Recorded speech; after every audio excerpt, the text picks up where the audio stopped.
ராகுல் காந்தி அவர்கள் வந்து அதாவது ஃபேக் ஓட்டர்ஸ் இவ்வளவு பேர் இருக்காங்க, ஒரு டேட்டாவே கலெக்ட் பண்ணி சொல்லியிருக்காரு. எத்தனாயிரம் ஓட்டுல மார்ஜின்ல பாஜக ஜெயிக்குதோ அத்தனாயிரம் ஃபேக் ஓட்ஸ் இருக்கு. திரும்ப சொல்றாங்க எலெக்ஷன் கமிஷன்ல போய் முறையீடு, இல்ல கோர்ட்டுக்கு வா, இல்ல எலெக்ஷன் கமிஷன் போய் முறையீடு, இல்ல கோர்ட்டுக்கு வான்றாங்க. இந்த எலெக்ஷன் கமிஷனுக்கு போயோ கோர்ட்டுக்கு போய் வரைக்கும் எதுவுமே ப்ரூவ் ஆனது கிடையாது. ரேர் ஆஃப் ரேர் கேஸ்ல ஆமா நீங்க சொன்னது கரெக்ட் தான், பட் என்ன பண்ண முடியும், ஒரு ஆண்டிட்டா இருப்பாங்க அப்படின்னு சொல்லுவாங்க. இதெல்லாம் நடந்திருக்கு. ஃப்ரெஷ்ஷா கூட ரீஒர்க் பண்ணி எலெக்ஷன் 2 மாசம் தள்ளி கூட பண்ணலாம். அப்படி கொடுங்க கேட்டா அப்படிலாம் கொடுக்க மாட்டோம். காங்கிரஸ் அன்னைக்கு இருந்த நிலைமையில இன்னைக்கு இல்ல. பூனைக்கு அந்த ஒரு ரெசிடென்ஷியல் சர்டிபிகேட் வாங்கி வச்சிருக்கான். பூனை போட்டோ போட்டு அது பேரு கேட்டு, அம்மா பேரு கேட் தேவி, அவங்களுக்கு ஓட்டு இருக்கு. ஓட்டு இல்ல, ரெசிடென்ட் ப்ரூஃப். இந்த ரெசிடென்ட் ப்ரூஃப் வச்சு ஓட்டு வாங்கலாம். ஓட்டுவாங்க. அந்த வீட்டுக்குள்ள 100 ஓட்டு 80 ஓட்டு போய் பார்த்தா அது ஒரு வீடே கிடையாது, அது ஒரு சின்ன ஷெட்டு. அவன் ஓட்டு நீ காசு கொடுத்து போட சொல்லு, போடலாம், அவன் ஓட்டு நீ போடு அப்படின்வாங்க. ஆனா இந்த விஷயம் எல்லாம் பார்க்கும்போது ஆல்மோஸ்ட் நம்ம வந்து தேர்தல்ல ஜெயிக்கிறவங்களை நம்ம தீர்மானிக்கிறது இல்லை, அவங்களே தீர்மானிச்சுக்கிறாங்க. ஆமா, அதனாலதான் இந்த ஆணவம் வருது.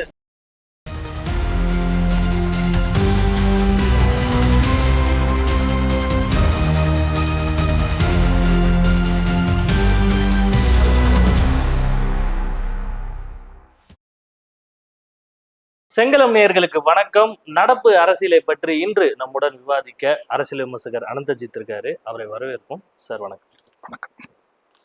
தாவேக்கா தான் முதல்ல வந்து ஆட்சியில பங்கு அப்படின்ற ஒரு விஷயம் சொன்னது.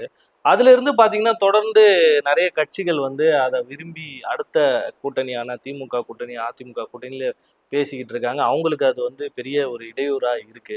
அந்த வகையில காங்கிரஸ் பொதுக்கூட்டம் ஒண்ணு நடந்தது சமீபத்துல. அதுல பேசின ஒரு தலைவர் வந்து ஆட்சியில பங்கு எங்களுக்கு கொடுக்கலன்னா நாங்க தாவேக்காவுடன் போவோம் அப்படிங்கிற ஒரு விஷயத்த சொல்லியிருக்காரு. நீங்க இதை எப்படி ஏத்துப்பீங்க? இனிமே நான் முதல்வர் வேட்பாளர் அப்படின்னு விஜய் இது பண்ணியாச்சு, வேட்பாளரா நிப்பார் அப்படின்றத அறிவிச்சாச்சு. ஆட்சியில பங்கு அப்படின்னு காங்கிரஸ் வந்தா எப்படி உங்களுக்கு ஏற்க முடியுமா? எப்படி இருக்கும்? பிரதர், இங்க இந்த ஆட்சியில் பங்கு அப்படின்றது வந்து இன்னைக்கு நீங்க இருக்கக்கூடிய கூட்டணி கட்சிகள் நீங்க சொல்றீங்க. அது வந்து நீங்க மதிமுகல இருந்து, விசிகால இருந்து, கம்யூனிஸ்ட்ல இருந்து யாரை வேணா எடுத்துக்கங்க, பாமக, தேமுதிகன்னு. இவங்க யாராவது ஒருத்தங்க நாங்க வந்து வாழ்நாள் முழுக்க கூட்டணி கட்சியா இருக்கதான் வந்திருக்கோம், வெறுமனே வந்து ஆளும் கட்சிக்கு வெண்சாமரம் வீச வந்திருக்கோம்னு சொல்றாங்களா?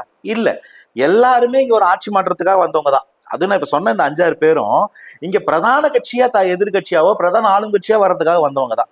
ஆனா நாளடைவுல இங்க இருக்கக்கூடிய இந்த லெவியத்தான் பாலிடிக்ஸ், அவங்களுடைய அரசியலோடைய காட்டத்தால இவங்க எல்லாம் சரிஞ்சு நெளிஞ்சு குறைஞ்சி இன்னைக்கு வந்து இந்த நிலைமையில நிக்கிறாங்க.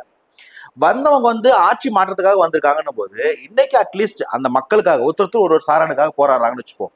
அவங்க அந்த மக்களுக்காக ஏதோ ஒன்று செய்யணும்னா அவங்களுக்கு அந்த அதிகாரம் வேணும். ஒரு எம்எல்ஏ அப்படின்றது ஒரு லெஜிஸ்லேச்சர் கூடிய ரெப்ரசன்டேட்டிவ் தான். அதிகாரம் அப்படின்றது எக்ஸிக்யூட்டிவா மாறும்போதுதான். அதுக்கு நீங்க மினிமம் ஒரு மினிஸ்டரா இருக்கணும். அப்படி ஒரு ஆட்சி அதிகாரம் வராம இங்க அவங்களால எதையுமே செய்ய முடியாது. அவங்களால யார் ஒருத்தருக்கும் எந்த ஒரு ஆணையம் கொடுக்க முடியாது. வெறும் பில் பாஸ் பண்றதுல ஓட்டு போடுறது மட்டும்தான் அவங்க வேலை. இவங்க தொகுதிக்கு நம்ம பட்ஜெட்ல ஒதுக்கக்கூடிய பணத்துல இருந்து ஏதாவது பண்ண முடியும். இவ்வளவுதான் ஒரு எம்எல்ஏவோட எம்பியோட அதிகாரம். பவருக்கு வரும்போது அவங்க மினிஸ்டரா மாறும்போது தான் அவங்களால வந்து ஒரு பில் பாஸ் பண்றதா இருக்கட்டும், இல்ல அவங்க டிபார்ட்மெண்ட்டுக்கு ஒதுக்கக்கூடிய பட்ஜெட்ல இருந்து மக்களுக்கு அவங்க இஷ்டப்போட நலத்திட்டங்களை பண்றதா இருக்கட்டும். இதை கொடுக்கவே மாட்டேன்றவங்க தான் சமூக நீதிக்காரங்க. நீங்க சொல்ற சமூக நீதிக்காரங்க 2 பேரும், திமுக அதிமுக 2 பேரும் இன்னைக்கு வரைக்கும் அதை சொன்னதே கிடையாது. கூட்டணி ஆட்சி, கூட்டணி இல்லைன்னா ஆட்சியே இல்லைன்ற நிலைமை. 2006 to 2011 மைனாரிட்டி ஆட்சின்னு ஜெயலலிதா அம்மையார் திமுக கிண்டலே பண்ணுவாங்க. அந்த மைனாரிட்டி திமுக கூட்டணியில இடம் கொடுக்கல யாருக்கும். காங்கிரஸோட ஆதரவோட தான் ஆட்சி அமைச்சாங்க. ஆனா அவங்களுக்கு கூட்டணியில இடம் கொடுக்கல, ஆட்சியில இடம் கொடுக்கல. ஆனா 2009 அவங்க மத்திய அமைச்சரவை ஃபார்ம் பண்ணும்போது இங்க இருந்து போய் உட்காந்து கேபினெட் வாங்குறாரு. அவங்களும் அதே மாதிரி மைனாரிட்டில தான் இருக்காங்க, போய் கேபினெட் வாங்குறாரு. தமிழகத்துக்குள்ள தனியாட்சி, மத்தியில கூட்டாட்சின்னு சொல்லும் போது அது இங்க மட்டும்தான் பயன்படுது, வேற எங்கேயும் பயன்படவே இல்லை. இன்னைக்கு தாவேக்கா அதே மாதிரி அதிமுக திமுகவுக்கு மாற்றா கூட ஒரு பிரைம் ஃபேக்டரா வந்து நிக்கிறாங்க. அப்போ அவங்க அதை கேட்கும் போது இவங்க எல்லாருக்கும் இப்பதான் தோணுது, ஆமால நம்ம அதுக்காக தானே வந்தோம் அப்படின்னு சொல்லி கேட்கறாங்க. பட் கேட்கறவங்க எல்லாரும் யாருன்னு கூட்டணி. இன்னைக்கு விசிகா கேட்கறாங்க, காங்கிரஸ் கேட்கறாங்க, கம்யூனிஸ்ட் கேட்கறாங்க, மதிமுக கேட்கறாங்க, தேமுதிக கேட்கறாங்க, பாமக கேட்கறாங்க.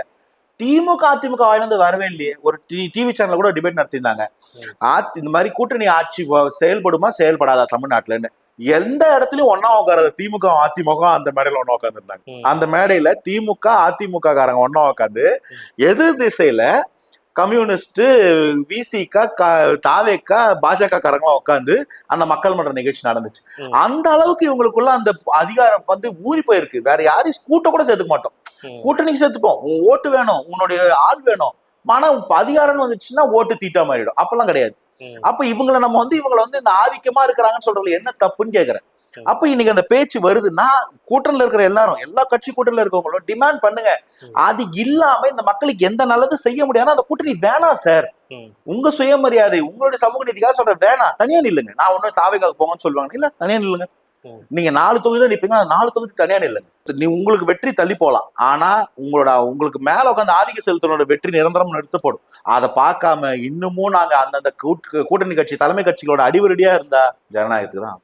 ராகுல் காந்தி அவர்கள் வந்து அதாவது ஃபேக் ஓட்டர்ஸ் இவ்வளவு பேர் இருக்காங்க, ஒரு டேட்டாவையே கலெக்ட் பண்ணி சொல்லியிருக்காரு, கிட்டத்தட்ட 65 லட்சம் அப்படிங்கிறாரு.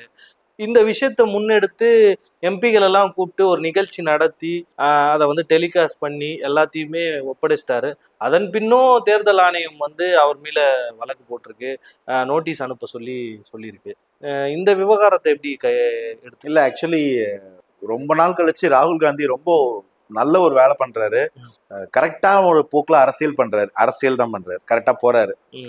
என்னன்னா அவர் என்ன ஒரு நரேஷன் சொல்ல வர்றாருன்னா, இங்க வந்து எலெக்ஷன் கமிஷன் வந்து பாஜகவுக்காக வேலை செய்ய ஆரம்பிச்சிட்டீங்க, உங்ககிட்ட கேட்டா நியாயம் கிடைக்காது, கிட்டத்தட்ட கோர்ட்டுக்கு போனாலும் எனக்கு இதே மாதிரி அலக்கழிப்பு தான் மிஞ்சுது, அதனால நான் மக்கள் மன்றத்துக்கு போறேன், நான் மக்கள் கிட்ட போறேன். ஏன்னா அவங்க 2 திரும்ப சொல்றாங்க, எலெக்ஷன் கமிஷன்ல போய் முறையீடு, இல்ல கோர்ட்டுக்கு வா, இல்ல எலெக்ஷன் கமிஷன் போய் முறையீடு, இல்ல கோர்ட்டுக்கு வான்றாங்க. இந்த எலெக்ஷன் கமிஷனுக்கு போயோ கோர்ட்டுக்கு போய் வரைக்கும் எதுவுமே ப்ரூவ் ஆனது கிடையாது. சில இடத்துல வேடிக்கையா சொல்றது உண்டு, 2 பேர் எலெக்ஷன் நிப்பாங்க, ஒருத்தர் வந்து ஏதாவது முறைகேடு பண்ணி ஜெயிச்சிருவாரு, தோத்தவர் கேஸ் போடுவார், இந்த மாதிரி நான் தான் ஜெயிச்சிடலாம், முறைகேட ஜெயிச்சிட்டான்னு. கேஸ் நடக்கும், எவ்வளவு நாள் நடக்கும்னா 15 வருஷம் நடக்கும். அதுக்குள்ளே 5 வருஷம் ஆண்டு அனுபவிச்சு செத்து கூட போயிடுவான். அதுக்கப்புறம் தீர்ப்பு வரும், ஆமாமா நீங்க சொன்னது கரெக்ட் தானே. பொதுவா மோஸ்ட் ஆஃப் த டைம்ஸ் எப்படி வரும்னா, இல்ல அவரு தான் கரெக்ட் விட்டுருங்க அப்படின்னுவாங்க. ரேர் ஆஃப் ரேர் கேஸ்ல ஆமா நீங்க சொன்னது கரெக்ட் தான், பட் என்ன பண்ண முடியும், அவர் ஆண்டுட்டா இருப்பாங்க அப்படின்னு சொல்லுவாங்க. இதெல்லாம் நடந்திருக்கு. இந்த மாதிரி கேசஸ் 1000 சைட் பண்ண முடியும். சோ இது மாதிரி எடுத்துட்டு போய் நான் என்னைக்கு தீர்ப்பு கேட்கறது? எனக்கு அவசரம் என்னன்னா, வரப்போற பீகார் தேர்தல், நீ பீகாருக்குள்ள இதை பண்ணிருக்க, பீகாருக்குள்ள அந்த எஸ்ஐஆர்ன்ற ஒரு விஷயத்துல ஸ்பெஷல் இன்டென்சிவ் ரிவிஷன் போட்டு இத மாதிரி நீ இருக்கிற ஓட்டெல்லாம் எடுத்துட்டு இல்லாதவங்க எல்லாம் ஓட்டு கொடுத்துருக்க.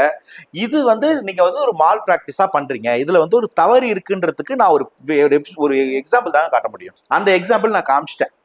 இத்தனை 1000 பேர் வந்து இல்லாதவனுக்கு ஓட்டு இருக்கு, இல்லாத ஓட்டு ஃபேக் அட்ரஸ்ல இத்தனை 40,000 சொச்சம் வீடுங்க இருக்கு, டோர் நம்பர் 00, அப்பா பேர் எக்ஸ், அம்மா பேர் ஒய், பூனைக்கு அந்த ஒரு ரெசிடென்ஷியல் சர்டிபிகேட் வாங்கி வச்சிருக்கான், பூனை போட்டோ போட்டு, அது பேரு கேட், அம்மா பேரு கேட் தேவி, அவங்களுக்கு ஓட்டு இருக்கு, ஓட்டு இல்ல ரெசிடென்ட் ப்ரூஃப். இந்த ரெசிடென்ட் ப்ரூஃப் வச்சு ஓட்டு வாங்கலாம்.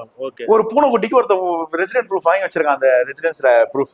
அந்த லட்சத்துல இங்க நடக்குது அப்படின்னும் போது இங்க ஏதோ ஒரு முறைகேடு இருக்குன்றது எல்லாருக்கும் தோணுது. அந்த டோர் நம்பர் 0வே 4 இடத்துல இருக்கு அப்படின்றது, அந்த 00 வச்சுட்டு அத்தனை வீடு இருக்கு. அந்த மாதிரி ஒரு வீடு 80ன்னு ஒரு வீடு எடுத்தா அந்த வீட்டுக்குள்ள 100 ஓட்டு 80 ஓட்டு, போய் பார்த்தா அது ஒரு வீடே கிடையாது, அது ஒரு சின்ன ஷெட். இந்த ஷெல் கம்பெனின்னு சொல்லுவாங்க இல்லைங்களா, ஒரு கம்பெனியே இருக்காது, அந்த கம்பெனி பேர்ல இங்க ஆரம்பிச்சு வெளிநாடுகள்ல மொரிஷியஸ் மாதிரி நாடுகள்ல ஒரு கம்பெனியா இருப்பான்.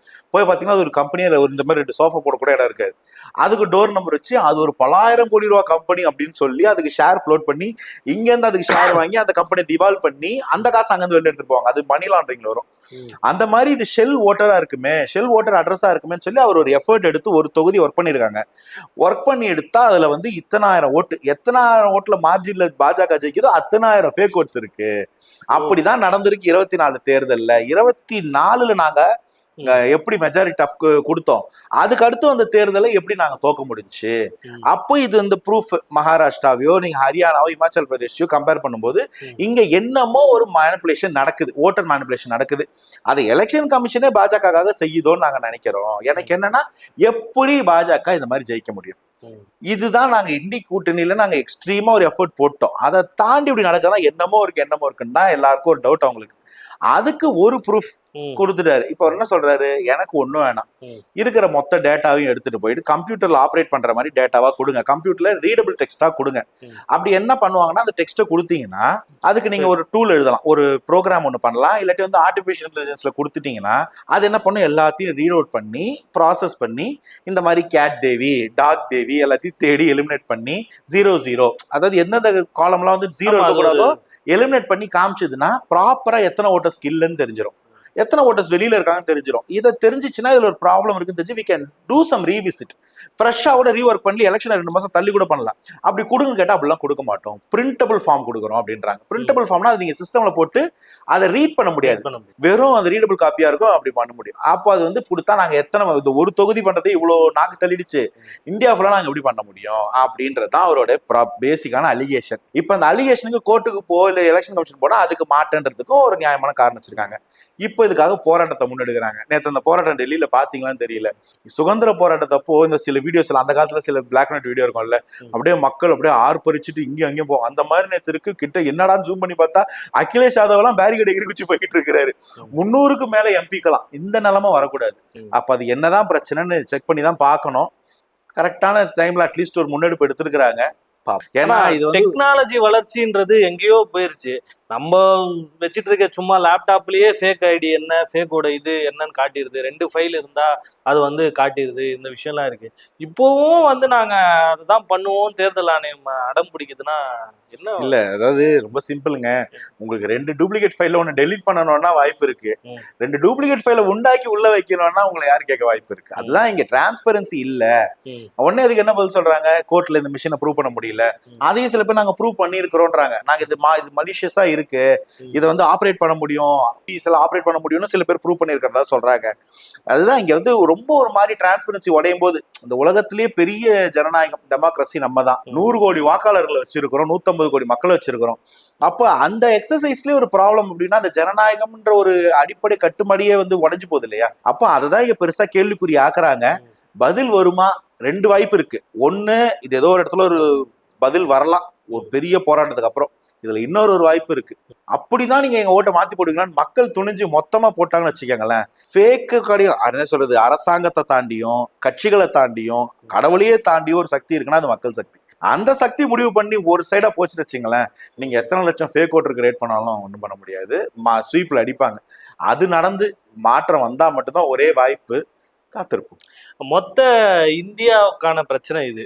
வாக்காளர் வந்து ஃபேக்கா பண்றது வந்து இங்க இருக்கிற காங்கிரஸ் அதை பத்தி வந்து பெருசா முன்னெடுக்காம இருக்கு.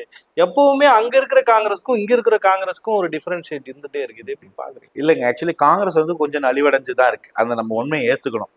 காங்கிரஸ் அன்னைக்கு இருந்த நிலைமையில இன்னைக்கு இல்ல. இன்னைக்கு காமராஜரை பத்தி ஒரு திமுக அவங்களுடைய கூட்டணி பாஸ் கட்சியில இருந்து ஒருத்தர் ஒண்ணு சொன்னா கூட எதிர்ப்பு தெரிவிக்க முடியாத ஒரு நிலைமையில தான் இன்னைக்கு காங்கிரஸ் தமிழகத்துல இருக்கு. எனக்கு என்ன ரொம்ப நாளா காங்கிரஸ் மேல ஒரு சின்ன ஒரு அபிப்பிராயத்தோட 2014 அப்புறமா ஒரு அனுதாபம் வந்திருக்கு அப்படின்னு சொல்லலாம். காங்கிரஸ்க்கு என்ன இங்க ப்ராப்ளமா நான் பாக்குறேன்னா, அடிப்படையில கட்டுமானம் இல்ல, அங்க மக்கள் இல்ல. சில பேர் என் ஃப்ரெண்ட்ஸ் காங்கிரஸ்ல இருக்கவங்க நக்கலா கூட சொல்லுவாங்க, எங்க கட்சியில தொண்டர்களோட தலைவர்கள் ஜாஸ்தி அப்படின்னு. சோ அந்த மக்களை உள்ள கொண்டு வரதுக்கு தவறிட்டாங்களோ, கட்சியை வளர்க்குற முயற்சியில அவங்க இல்லையோ. கடைசியா காங்கிரஸ்ல வந்து இந்த மக்கள் வாக்காளர்களை சேர்க்கிறதோ, சரி பார்க்கறதோ, பூத் வாலண்டியர்ஸ் போடுறதோ, இல்ல மெம்பர்ஷிப் டிரைவ் நடத்தி நீங்க எப்ப கேள்விப்பட்டிருக்கீங்க? ஏன்னா அவங்க வந்து திமுகவுடைய அதிமுக கூட்டணி இருக்கான், மெஜாரிட்டி திமுக இருக்கும். திமுகவுடைய பூத் வாலண்டியர்ஸ், திமுகவுடைய வேட்பாளர்கள், திமுகவுடைய கேடர்ஸை வச்சுக்கிட்டே மூவ் பண்றாங்க. எலெக்ஷன் நேரத்துல பாத்தீங்கன்னா 10 காங்கிரஸ் கமிட்டிக்காரருக்கு வருத்தம் தெரிவிப்பாரு, களத்துல திமுக எங்களுக்கு ப்ராப்பரா மரியாதை கொடுக்க மாட்டாங்க, ஸ்பேஸ் கொடுக்க மாட்டாங்கன்னு. அந்த கட்சி ஆனா வளர்க்கணும், காங்கிரஸ் வளர்த்து இங்க ஒரு கிரௌடு காமிக்கணும்ன்ற எண்ணம் அவங்களுக்கு வரவே மாட்டேங்குது. என்னன்னு தெரியல, யாருக்கு குறை, யார் மேல குற்றம் சொல்றது, யாருக்காக யார் பண்றாங்கன்னு தெரியல. பட் காங்கிரஸ் இங்க ஒரு நலிவடைந்த நிலைமையில தான் இருக்கு. காங்கிரஸோட வேலையை சேர்த்து திமுக பாக்குது அப்படின்னு தான் சொல்லுவாங்க மாதிரி இருக்கு. அதுதான் நிலைமை. ஆனா இந்த விஷயம் எல்லாம் பார்க்கும்போது ஆல்மோஸ்ட் நம்ம வந்து தேர்தல்ல ஜெயிக்கிறவங்களை நம்ம தீர்மானிக்கிறது இல்ல, அவங்களே தீர்மானிச்சுக்கிறாங்க. ஆமா, அதனாலதான் இந்த ஆணவம் வருது. நம்ம அதான் கிரிட்டிசைஸ் பண்ணிட்டு இருக்கோம். இங்க இவங்களுக்கு வந்து ஒரு அபரிமிதமான நான் தான் அப்படின்னு ஒண்ணு வருது. அது மக்கள் கிட்ட இருந்து தான் வாக்கு வருதுன்னா அது வராது. மக்கள் விரோத போக்கா போக சொல்லாது. என்ன நீ போடு, இல்ல நான் போட்டுக்கிறேன், உன் ஓட்டு தானே அப்படின்ற ஒரு மைண்ட் செட்ல சினிமால ஏதோ ஒரு ஜோக்ல வரும். அவன் ஓட்டு நீ காசு கொடுத்து போட சொல்லு, போடலாம் அவன் ஓட்டு நீ போடு அப்படின்னுவாங்க. அந்த மாதிரி நாங்களே தான் போட்டுக்கிறோம்னு நிலப்பாடு வந்துருச்சுன்னா மக்கள் என்ன, மக்கள் விரோதம் என்ன, அப்படி போயிடும். அது வந்து அப்படி நடக்கக்கூடாது, அப்படி இருக்காதுன்னு நம்புவோம். இருந்ததுன்னா மக்கள் விரோத ஆட்சி, மக்கள் ஆட்சி இல்ல அப்படின்றத தவிர என்ன பண்ணுவோம்? நம்மளால என்ன பண்ண முடியுமா? பேச முடியும், அவ்வளவுதான். பொறுத்திருந்து பார்ப்போம். ஜனநாயகத்துக்கு நீதி கிடைக்குதா, இல்ல சமூக நீதியை மீட்டெடுக்கிறாங்களா அப்படின்ற விஷயத்த உங்க நேரத்துக்கு ரொம்ப நன்றி. Thanks for having.